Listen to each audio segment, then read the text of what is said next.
Hey guys, it's John from John's DIY Playground. Today we're going to be reviewing this new RV awning fabric material I put onto my Grand Design Imagine, and it's from Fonzier. They sent the awning fabric to me to do a review, and I can say after doing the installation I can recommend it.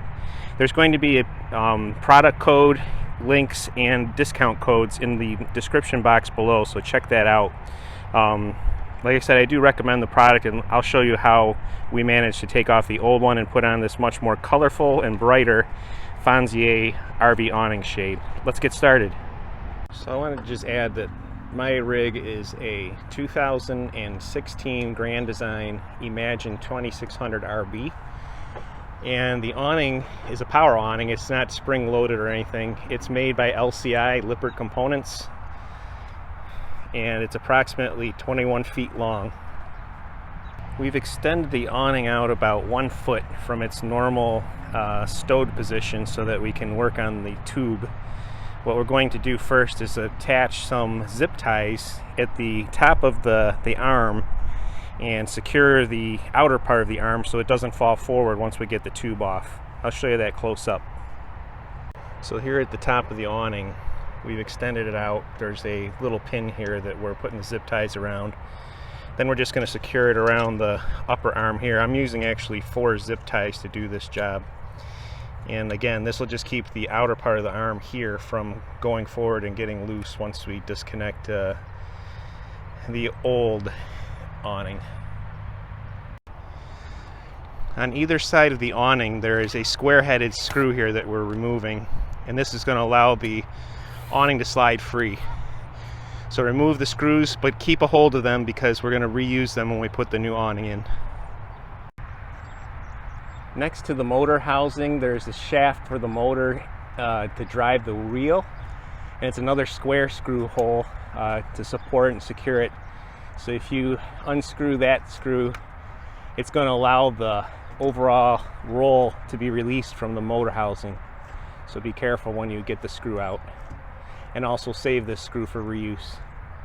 During the removal of the screws that hold on the roll tube onto the motor shaft, we actually snapped this screw. You can see. I would recommend putting some WD-40 or other type of penetrant or lubricant into the area before removing these screws because they are exposed to the elements. As a replacement, we have another screw that we're just going to use in its place. You can see on the left side, we removed the motor, the roll tube from the arm, and the original screw is supposed to look like the one on the left. The one that we snapped is the one on the right. What we're going to do next now is we're going to each disconnect the roll tube from the arms, put the roll tube on the roof, then we're going to start sliding the fabric off the channel towards the back.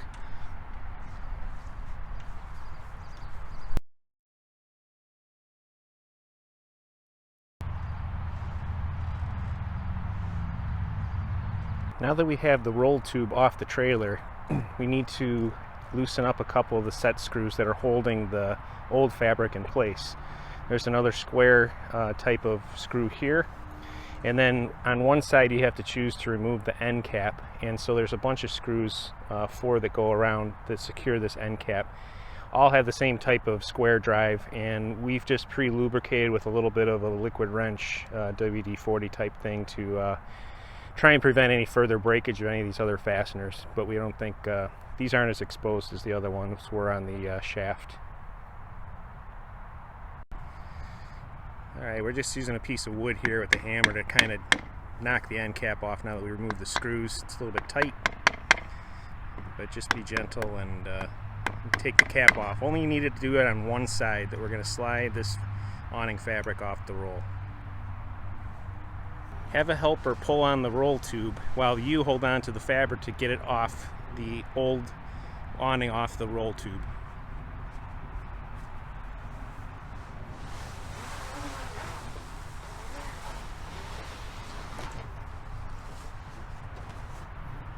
Get your new awning out of the bag and place the side that you want to have facing the sky face down on the ground in preparation for rolling onto the roll tube. So putting the new fabric onto the roll tube here, what we've done is we've sprayed the 2 different runners with the silicone spray to help get things going, and then have the partner feed the roll tube, and you need to just on the other side hold on to the fabric, make sure it's feeding and not binding up.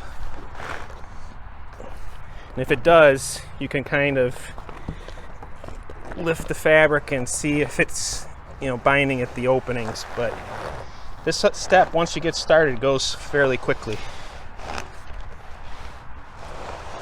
Once the awning's on the roll tube, make sure it's centered left to right, and then you'll have extra of the thing that holds the thing into the roll tube. I'm not sure what you call that, but it's a trim piece. Just take some end cutters and clip the end, and then you can actually have someone pull from the other side, pull it out a little bit or retract it, depending how you want it to look. You could even let the extra overhang, but this just makes it look cleaner. Alright, now we're going to put the end cap back on, so grab your piece of wood again and gently tap with the hammer to get the cap back on. And then once it's on, find the screws you used to take off the roll cap and put those back in place.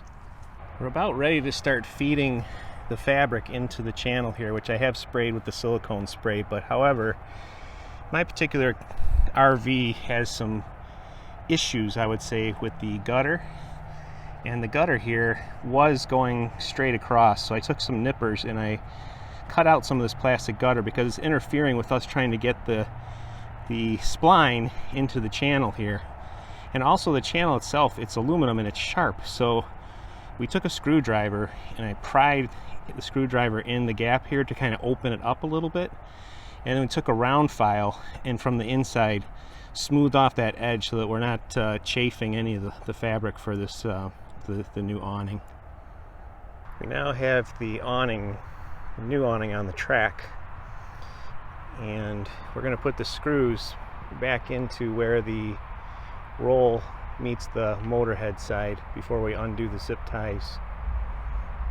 At this point, we have not affixed with any of the set screws into the upper track where it meets the trailer. We're going to let it float and bring the awning in and out a few times before we do that to make sure it's nice and taut. So this is the awning fully extended. I believe you should go without putting the set screws in on the upper channel at the RV side until after 1 or 2 retractions to make sure that the material isn't bound up and you've got a nice stretch left to right. And that's it, guys. So if you enjoyed this video, please give me a thumbs up. Please remember to hit subscribe to be notified when more of my videos come out. So thanks for watching. This is John from John's DIY Playground. Have a great day.